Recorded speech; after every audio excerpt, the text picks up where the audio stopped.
Tengo un consejo para ti.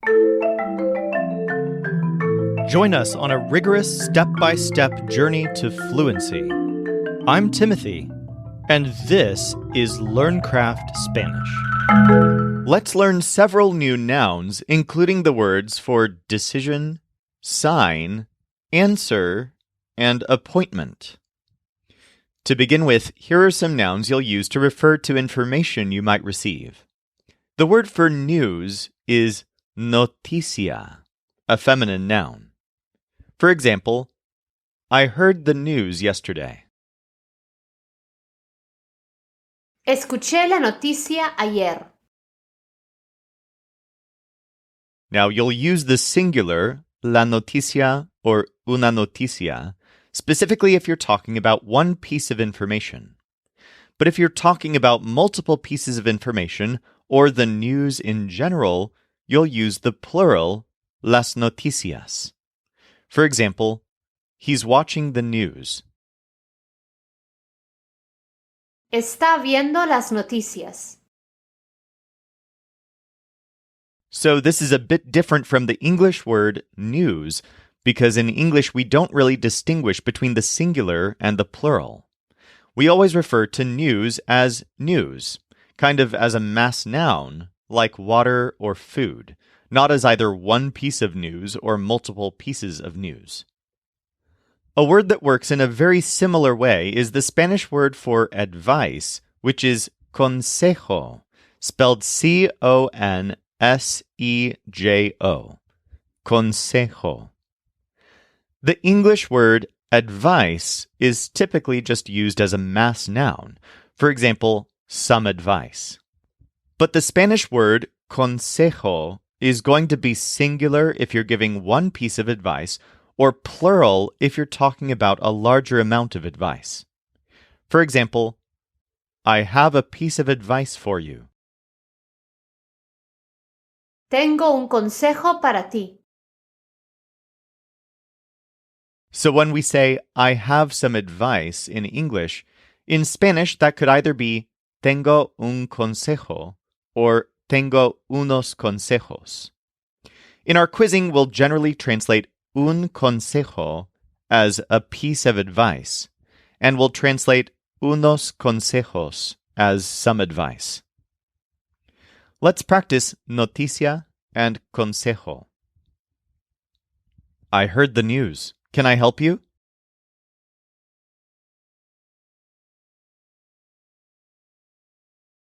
Escuché la noticia. ¿Puedo ayudarte? Escuché la noticia. ¿Puedo ayudarte? I'll give you a piece of advice while we play.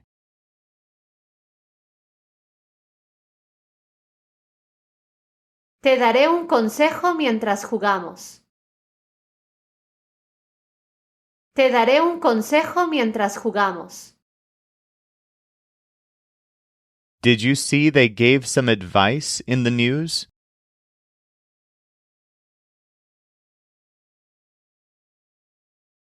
¿Viste que dieron unos consejos en las noticias? ¿Viste que dieron unos consejos en las noticias?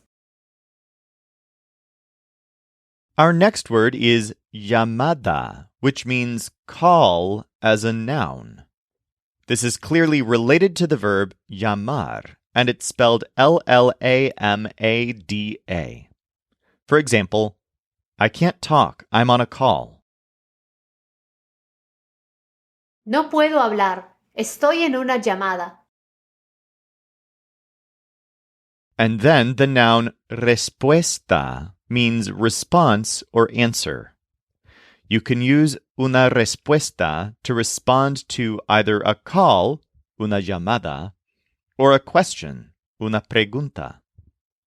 For example, I didn't hear the answer to my question. No escuché la respuesta a mi pregunta.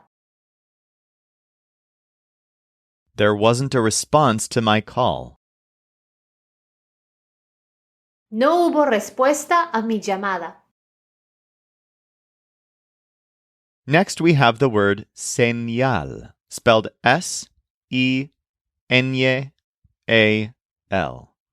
Señal. This is a feminine noun, and it roughly means sign or signal. Here's an example. I think this is a sign that we should leave. Creo que esto es una señal de que deberíamos irnos.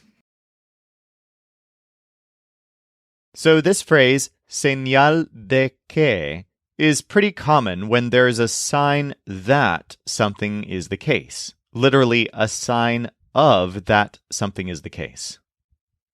Here's another example where señal means signal.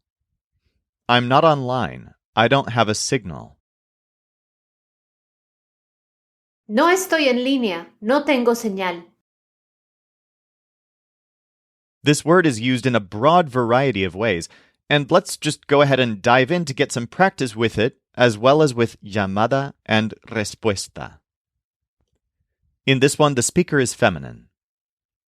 I'll give you a signal when I'm ready.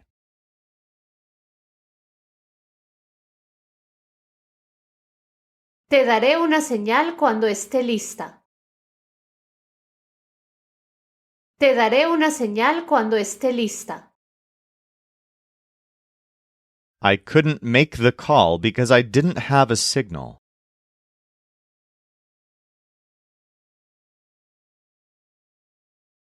No pude hacer la llamada porque no tenía señal. No pude hacer la llamada porque no tenía señal. If you apologize, she'll give you the answer.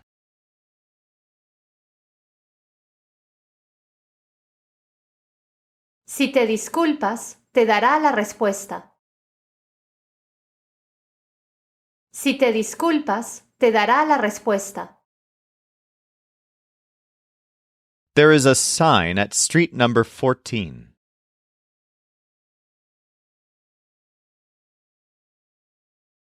Hay una señal en la calle número 14.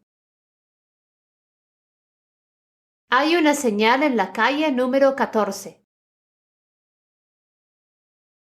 This is my call number 56, and I still don't have a response.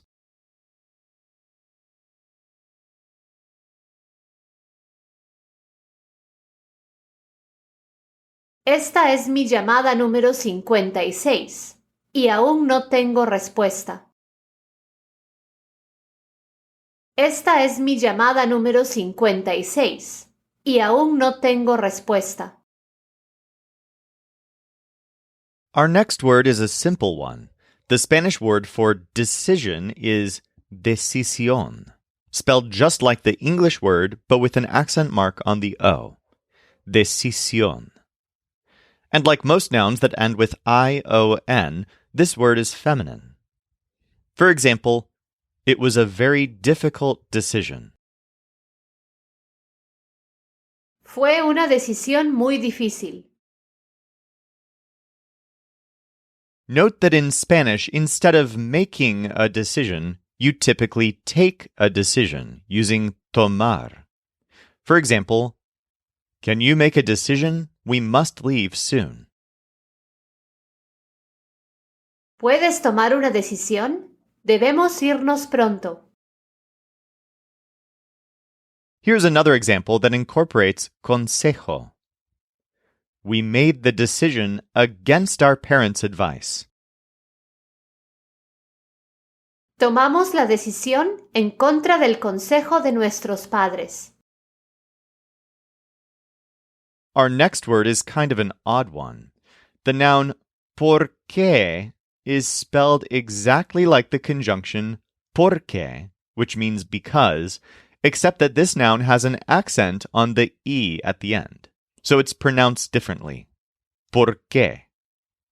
This is a masculine noun that means something like why as a noun. Check out this sentence example. She did it, but I didn't understand the why. Ella lo hizo, pero yo no entendí el por qué. Now, in English, in situations like this, we'll typically use the word reason. She did it, but I didn't understand the reason. So why aren't we using the Spanish noun la razón instead of this weird noun, el porqué? Well, remember that the word reason or razón can mean a wide variety of things, especially in Spanish. It's used to refer to careful thought and even to being right about something. When you choose to use el porqué, you're implying that there's some sort of why question that hasn't been answered. Here's another example where the reason for is el porqué de. I still don't understand the reason for that wait. Todavía no entiendo el porqué de esa espera. Another interesting noun is prueba, spelled P-R-U-E-B-A. This means something like test. For example, I'm not sure. Let's do a test. No estoy segura. Hagamos una prueba. So, a couple of things about this word. First of all, it's pretty hard to pronounce. Prueba. Personally, I've always found it hard to fit the U in there between the R and the E.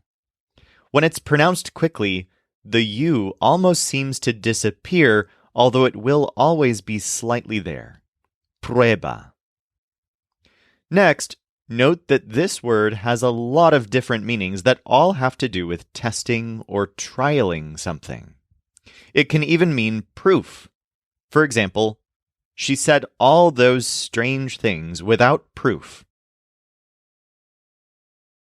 Dijo todas esas cosas extrañas sin pruebas. So when prueba means proof, it's often plural.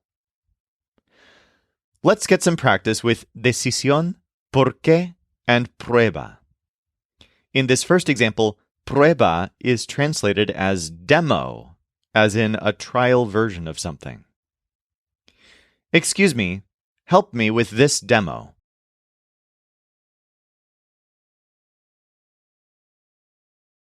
Disculpa, ayúdame con esta prueba. Disculpa, ayúdame con esta prueba. I want to know the reason for that decision.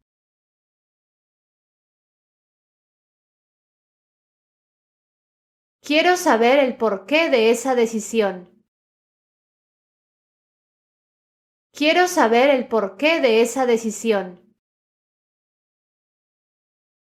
I'll do a test and tell you my decision afterwards.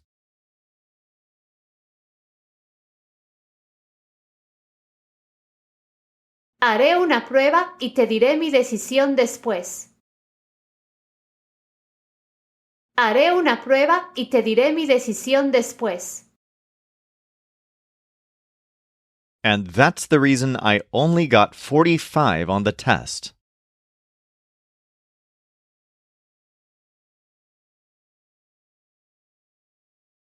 Y ese es el por qué solo tuve 45 en la prueba.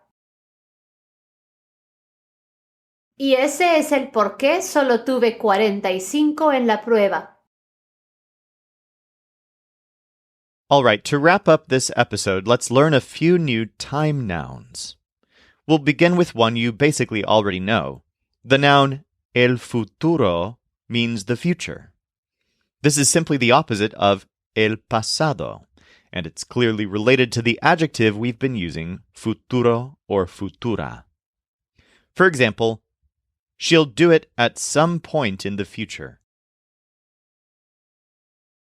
Lo hará en algún momento en el futuro. Next, the word for appointment is cita. This is feminine. For example, I have an appointment at that time. Tengo una cita a esa hora. This same word is used for a date, as in a romantic outing. For example, we went out on 3 dates last week. Salimos en 3 citas la semana pasada.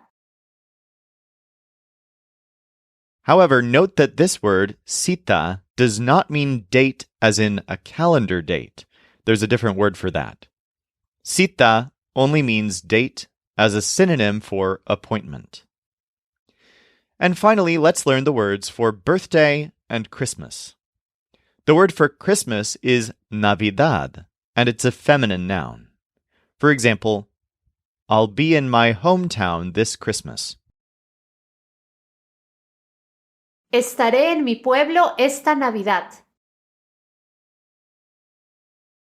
And the word for birthday is cumpleaños.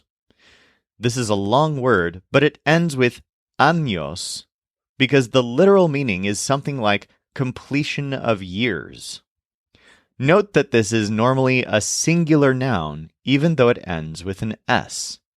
So, for example, today is his dad's birthday. Hoy es el cumpleaños de su papá. And then the plural form is spelled and pronounced exactly the same way, but of course you'll change the article before it. For example, I missed out on both of their birthdays. Me perdí los cumpleaños de los dos. Let's practice el futuro, la cita, la Navidad, and el cumpleaños. My birthday is after Christmas.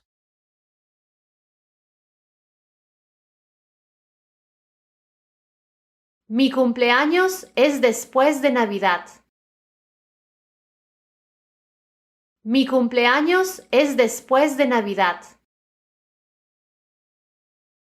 I'll spend Christmas with my family in the future, but not now.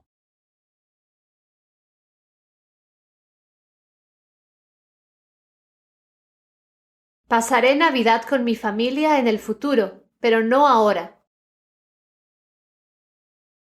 Pasaré Navidad con mi familia en el futuro, pero no ahora. He wants me to forgive him because he doesn't play that on dates.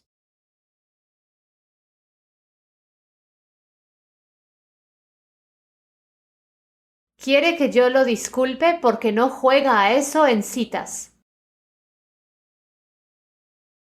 Quiere que yo lo disculpe porque no juega a eso en citas. You have to help him now, not in the future.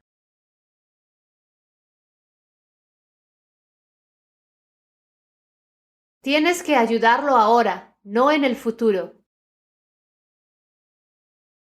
Tienes que ayudarlo ahora, no en el futuro. It's my birthday number 47, and I have a date.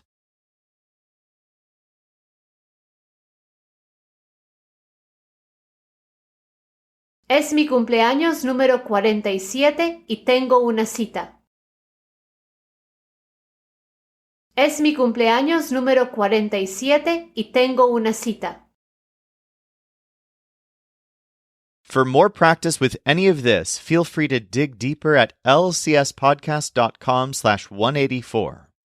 Or if you're ready, let's go on to today's final quiz. Forgive me, I need $51 for Christmas.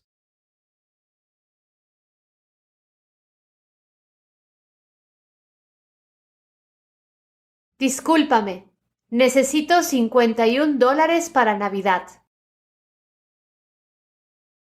Discúlpame, necesito $51 para Navidad. The end of the number to make the call is 59.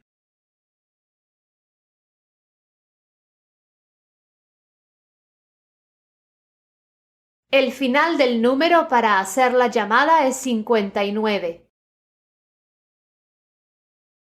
El final del número para hacer la llamada es 59. I have an appointment before Christmas to do a test.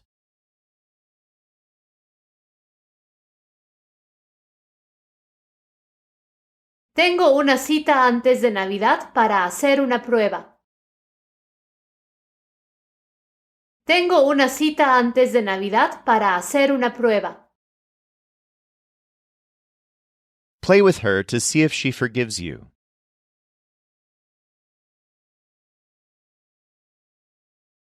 Juega con ella para ver si te disculpa. Juega con ella para ver si te disculpa. He didn't have 43, rather he had 48.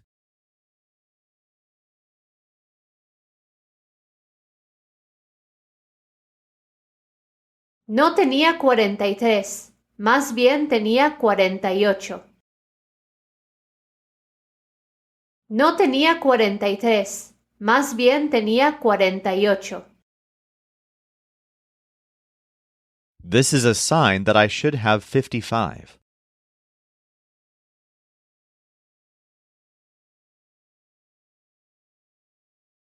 Esto es una señal de que yo debería tener 55.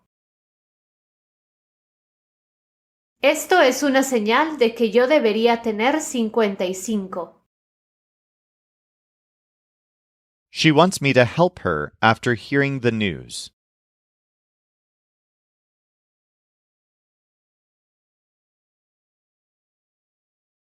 Ella quiere que yo la ayude después de escuchar las noticias. Ella quiere que yo la ayude después de escuchar las noticias. On my birthday, I'll be 44.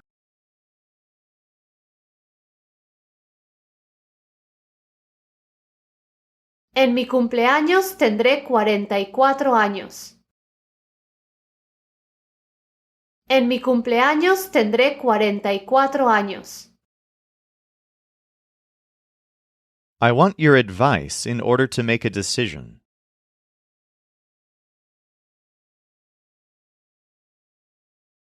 Quiero tu consejo para tomar una decisión. Quiero tu consejo para tomar una decisión. You have to help me because I don't think they'll forgive me.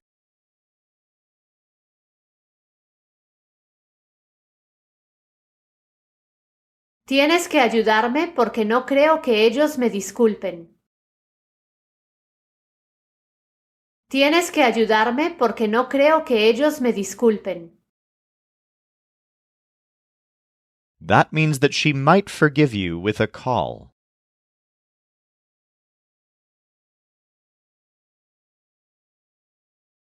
Eso significa que quizás te disculpe con una llamada. Eso significa que quizás te disculpe con una llamada. We've been playing a demo for 54 hours.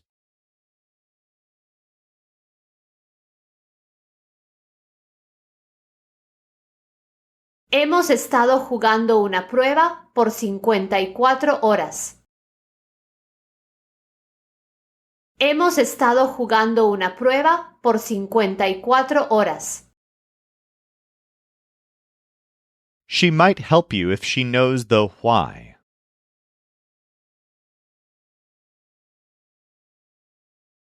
Puede que te ayude si sabe el por qué. Puede que te ayude si sabe el por qué. The answer is 41 and not 42.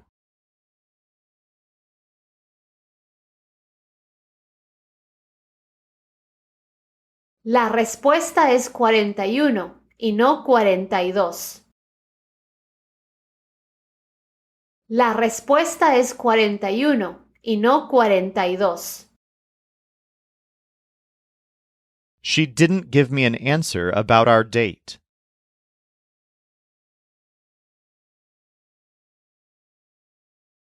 No me dio una respuesta sobre nuestra cita. No me dio una respuesta sobre nuestra cita. I want to do a test before playing.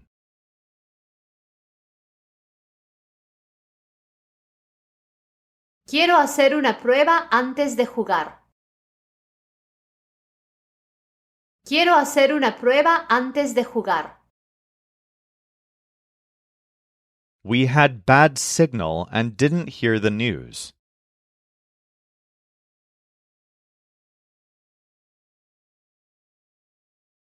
Teníamos mala señal y no escuchamos las noticias. Teníamos mala señal y no escuchamos las noticias. Help her.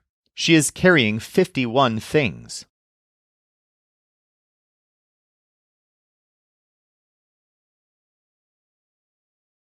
Ayúdala. Está llevando 51 cosas. Ayúdala. Está llevando 51 cosas. The people of today don't help much.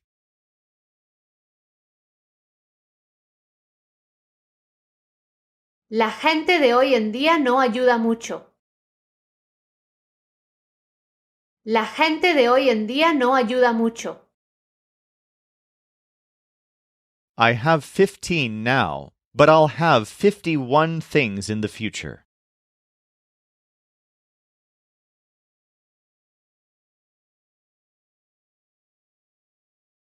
Tengo 15 ahora, pero tendré 51 cosas en el futuro.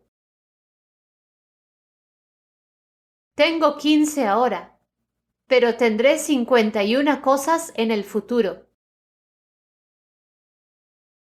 This one uses a formal voice. Excuse me, could you give me a piece of advice?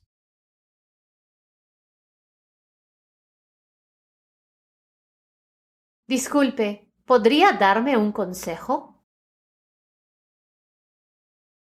Disculpe, ¿podría darme un consejo? The reason is a sign that we should help.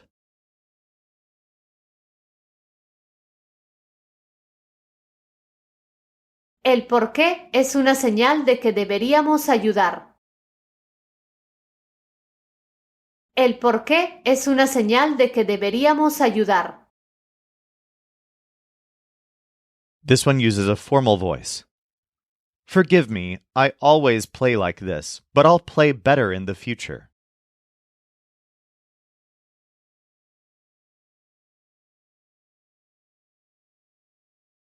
Discúlpeme, siempre juego así, pero jugaré mejor en el futuro.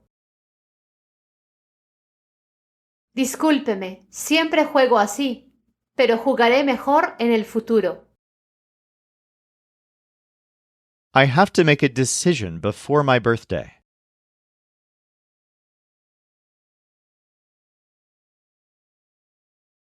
Tengo que tomar una decisión antes de mi cumpleaños. Tengo que tomar una decisión antes de mi cumpleaños. For more practice with all of this, go to lcspodcast.com/184 or tune in tomorrow for a big quiz to practice everything we've learned this week. This show is brought to you by LearnCraftSpanish.com. The Spanish voice in this episode was our coach Jimena Lama Rondon. Our music was performed by the Seattle Marimba Quartet, and I'm Timothy, encouraging you to do the hard work of learning Spanish. Acquiring a second language is one of the most fulfilling things you can do, so start your fluency journey today at lcspodcast.com.